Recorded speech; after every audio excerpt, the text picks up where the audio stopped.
Hey everyone, it's Melissa. Welcome to my kitchen. If you've been following my channel, you know I've been ripping apart my kitchen the last few months and redoing it because these old cabinets and old finishes were from decades prior and needed an update. In this video, I'm going to go through what I did for my hood vent. I'm keeping my range. I did have to move it over a little bit, but basically it's going to look the same. It's just I'm doing a different backsplash, and I'm not going to have this tall pantry cabinet immediately to the left. It's not actually up to code. You need at least 6 inches of counter on both sides of your range. So I'll be doing that, and I'm going to totally change the way the upper cabinets look as well. My plan is to reuse the current vent, and I'm just going to build a structure around it to make it pretty. Now, I've seen all kinds of architectural and very elaborate range hoods lately. The designs have been more curved, but I really want to go with this streamlined look because I'm designing a modern kitchen. And so I initially thought I could place my uppers where the bottom of them met with the bottom of my hood vent. The vent style that I currently have is intended to mount to the bottom of a cabinet. So in order to build something around this and cover it up fully, I'm going to actually make these like rectangles out of some scrap lumber. I'm making two of these, one at the bottom and one at the top of the structure I'm going to build. I am foregoing the storage in this area because the cabinet I used to have above my range hood everything inside would get so greasy anyway. And all my new cabinetry is more spacious. I just don't think I'm going to use this area a ton. So I decided I'm just going to keep it hollow and totally close it off. On these rectangles, I added these 1/2 inch pieces of plywood on the sides so that the rectangle is inset a bit, and I'm able to wrap my pretty material around the whole thing, like onto the side of the cabinet. I don't know, that'll make more sense as I get my fluted paneling up. So I drilled through the rectangle into where my plywood spacer, 1/2 inch spacers were, into the cabinet. I think I used like 2-inch long screws to go through all that material appropriately. I made sure they were level and I screwed them in several spots. I also screwed the rectangles into the wall studs behind, so they're super sturdy. Then it was time to mount the vent, and as you can see, it aligns perfectly with the bottom of my upper cabinets, giving that modern look. I did have an outlet placed in the top of this upper cabinet in the corner, so all I had to do was drill a hole through the cabinet, and the plug-in for my vent is going to just thread right through there and plug in, and I'll have access to the electrical even though I'm enclosing this cavity. Then I had to reattach the piping, but I really made some mistakes here. I put together the piping with a bunch of duct tape, and I know I shouldn't have done that. You're supposed to use HVAC tape that can handle heat in order to make sure that the rectangles I attached were totally plumb with the front of my actual metal vent. I had to build up a little bit of blocking on the fronts of the rectangle. I mean, it was close, but I wanted it perfect. And then I was able to start attaching the panels to make this look so pretty. So I got these 7-inch wide fluted panels from Home Depot.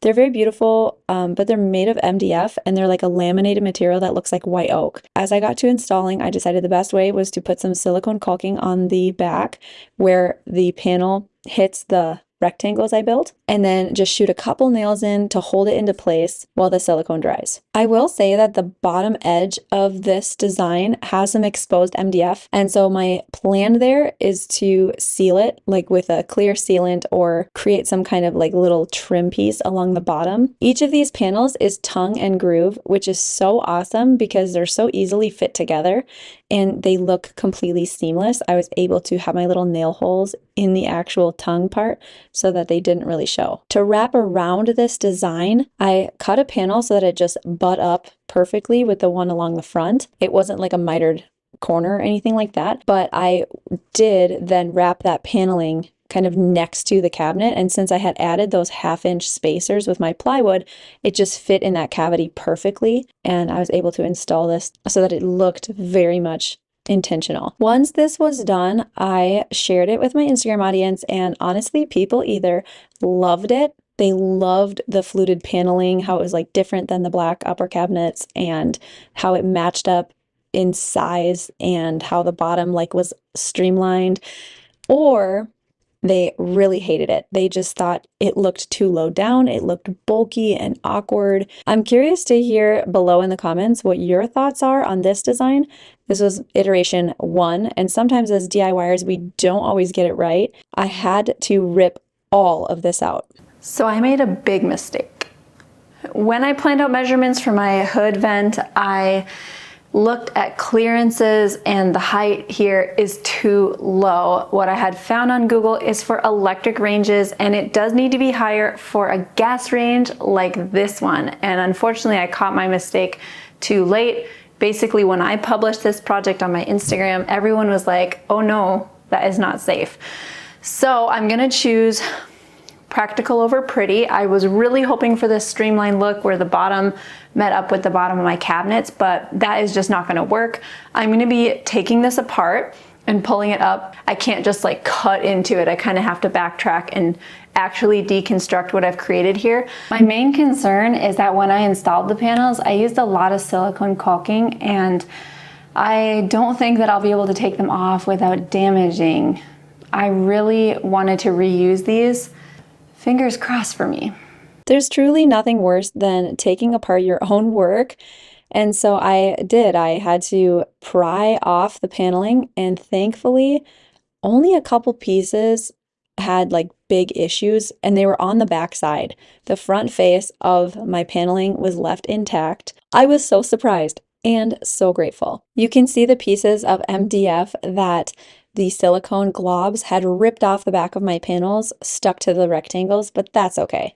It's no big deal. I actually had to take out everything, including the vent and the rectangles that I had built in, because since more of the wall is going to be showing, I have more deconstruction to do. Changing the height of this range hood is going to be a little more complicated than it might seem. My walls in this old farmhouse are plaster and lath, and I only took off the wall I needed to in order to put up drywall for my backsplash. So now that more of the wall will be backsplash, I am going to cut out more plaster and this like random patch of wood paneling and get it out of there. I just used an oscillating multi-tool for this, and things were going really smoothly, but I knew better than to use my like wood cutting blade on the plaster and lath. I should have had a diamond crusted blade, but since things were cutting, I just kept plowing through, and look what I did. I completely destroyed it. The plaster ate all the teeth off of my blade, and I relearned the same lesson. So I removed the wood paneling patch, and I removed the plaster by kind of hitting it with a hammer to break it into smaller pieces and prying it off the lath.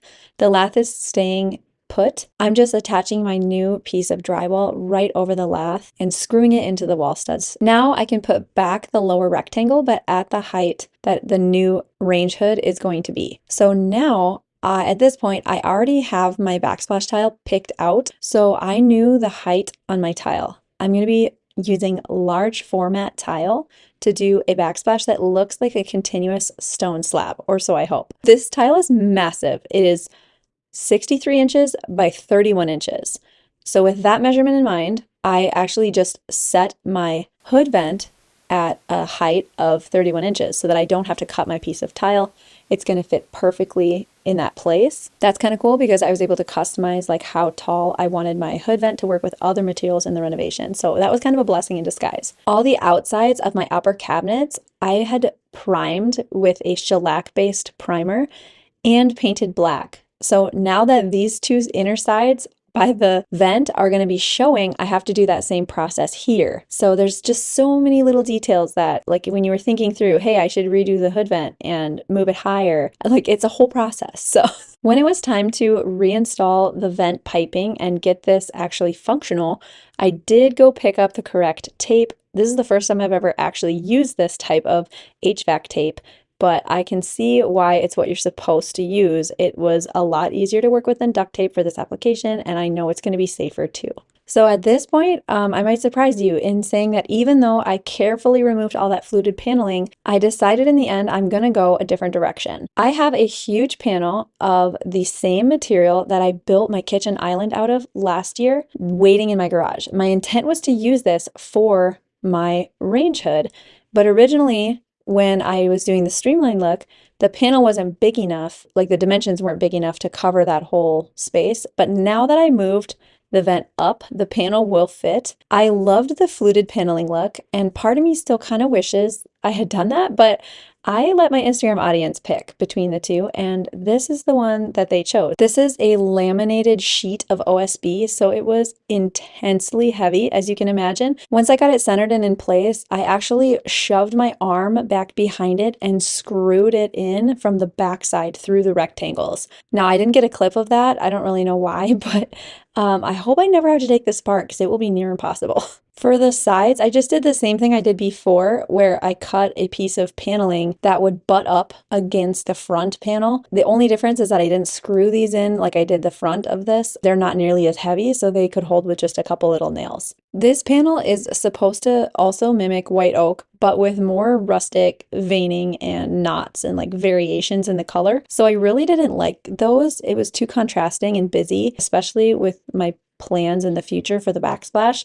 So I'm going to come in here with some paint and paint over the veining. I have pretty good artistic skills. I took an acrylic craft paint and I just kind of mixed up my colors together until I had something that matched the rest of the panel, and then came in and filled in those dark veins, and then even came in with some intricate detail work to like show some of the wood grain details.